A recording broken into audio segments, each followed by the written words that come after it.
Who doesn't love an ancient lion-human hybrid with a spiky, poisonous tail? Or a charming family of blue elves? Onward is full of classic magical characters, even if some of them have lost touch with their supernatural side because of the not-so-magical world they live in. So to celebrate the new Pixar movie, today we'll be taking a look at all of Onward's most magical characters and ranking them from the most magical to the not quite so magical. Welcome back to The Binger. But first, you're going to have to know a little bit about the universe of Onward. Otherwise, these magical creatures will be impossible to understand. So, in this universe, humans don't exist, but all the magical beings that populate it look like humans. The world of Onward was once very magical. People would use spells to make their lives more convenient. But then something even more convenient came along in the form of modern technology. So magic has disappeared for the most part because technology cancels out the demand for it. It's a world where people are losing touch with their past.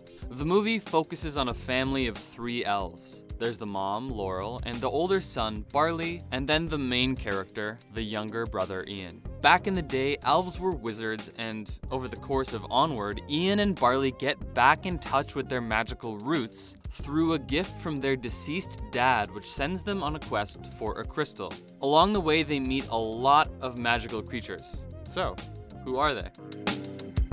The Manticore is ground zero of this story. As the world of Onward has transitioned away from the magic of magic to the magical convenience of modern technology, her tavern has changed from a rowdy magical establishment to more of a TGI Fridays type place, complete with the buttons on the uniform, also known as flair. It's fun to see a giant winged lion whose name means man-eater try to juggle 3 plates of nuggets in her clumsy paws. But, as Barley says, all quests start with the Manticore, the fearless adventurer. So him and Ian show up at her restaurant and she starts them off on their quest out of New Mushroomton and into the wide magical world. But after her restaurant burns down, she ends up joining the quest herself, helping Laurel chase after her sons. Which brings us to the Greclin. When the Manticore joins Laurel to chase Ian and Barley, the first order of business is obviously to get a sword. The Manticore used to have one, but she took it to the pawn shop. So, they go to the pawn shop. Once they get there, they're greeted by a creepy lizard who is no doubt inspired by another iconic Pixar character, Roz from Monsters, Inc. But this isn't Roz, this is the Greclin, and when the Manticore asks her how much for the sword, she says 10. The Manticore lets her excitement get the better of her and starts talking about how excited she is to finally have her super rare sword back. At which point, the Greclin adds a few extra zeros onto the price. The Manticore realizes that there's nothing to be done but to paralyze her with her scorpion tail. And that's the end of the Greclin.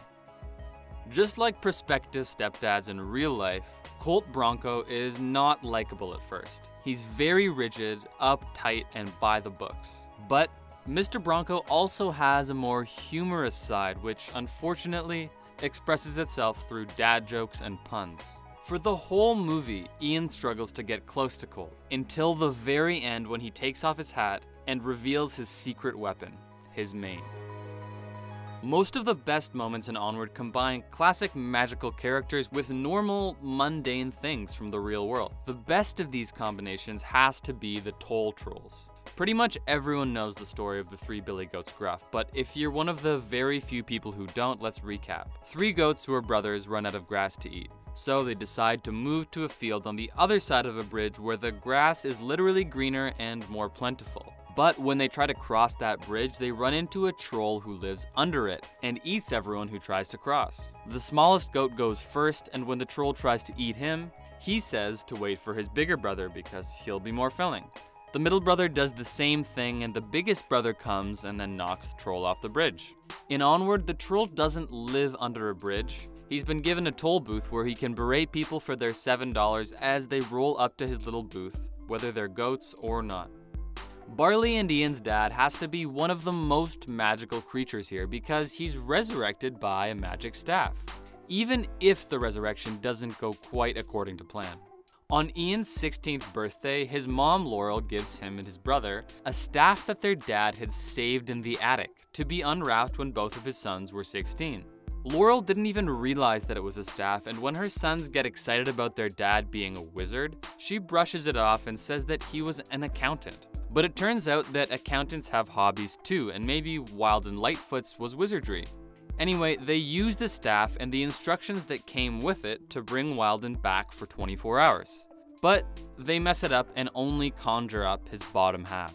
So for about 90% of the movie, Wilden Lightfoot is just a pair of legs and shoes who expresses himself through little foot taps.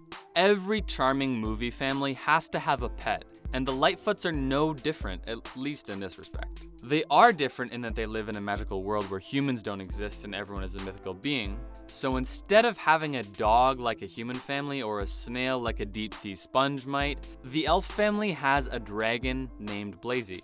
But even though he's a dragon, Blazy acts pretty much exactly the way a dog would, slipping on hardwood floors, licking faces, and getting generally too enthusiastic. Laurel even uses a spray bottle to extinguish his little bursts of fire.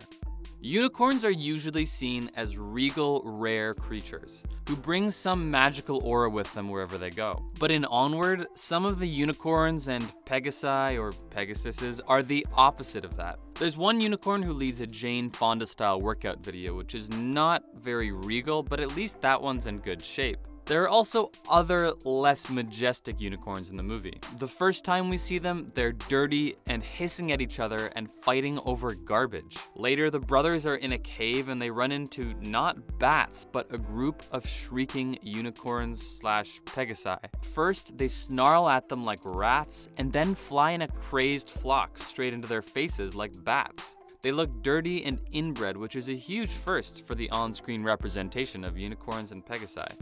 Although she isn't the most prominent character in Onward, Officer Spectre, played by Lena Waithe, is also a big step forward for on-screen representation. She's the first openly gay character ever to appear in a Pixar movie, even though there have been some unofficial but very obvious ones in the past. Lots of people are happy about this, with the notable exception of Russia. The dubbed version of the film that's releasing over there apparently changes one word that doesn't cancel out the possibility that Spectre is gay, but it does make it much less obvious. Where in the English version she refers to her girlfriend, which leaves little to no room for debate or speculation. In the Russian edition, she says partner. Although partner is just a gender-neutral way to refer to a significant other and thus does not actually rule out any one gender, it's still a very conspicuous change.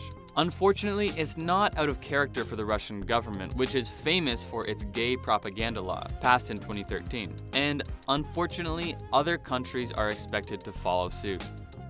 My personal pick for most magical character in Onward is without a doubt the tiny little pixie named Dewdrop. But even though she's small in stature, Dewdrop is a force to be reckoned with. First of all, she's the leader of a biker gang called the Pixie Dusters. Her gang hangs out at a gas station called Swamp Gas, stealing jerky and drinking straight from the soda machine. The Pixie Dusters are doing just fine until Ian, Barley, and Wilden show up at the gas station to fill up their van. Wilden, who doesn't have a top half and so can't see, falls into a motorcycle and knocks it down, which creates a domino effect, knocking down a bunch of other motorcycles that just so happen to belong to the gang of tiny bikers. But just because they're small doesn't mean they're pushovers. Dewdrop immediately breaks a bottle and rallies her gang, who chase the van on their motorcycles holding chains. The best part about this is that it takes almost 20 of them to ride one single motorcycle. At the end of the movie, the heroic brothers, as well as their mom and the Manticore, face off against a giant dragon made of rock. We don't want to spoil too much about this scene, but the dragon is most definitely very magical, and so is the moment after they defeat it. Having beat the dragon, they get the crystal and, as a result, the opportunity to reconstruct their dad. But Ian is trapped and he doesn't get the chance to see him. It's only Barley who gets closure, which in the end is appropriate. When he was younger, he didn't get a chance to say goodbye to his sick dad because he was too scared. What did you think of the most recent offering from Pixar? Did you brave the German-fested world to see it in theaters? And if you did, was it worth the risk? Let us know all that and more in the comments. Thanks for watching, and don't forget to subscribe to The Binger.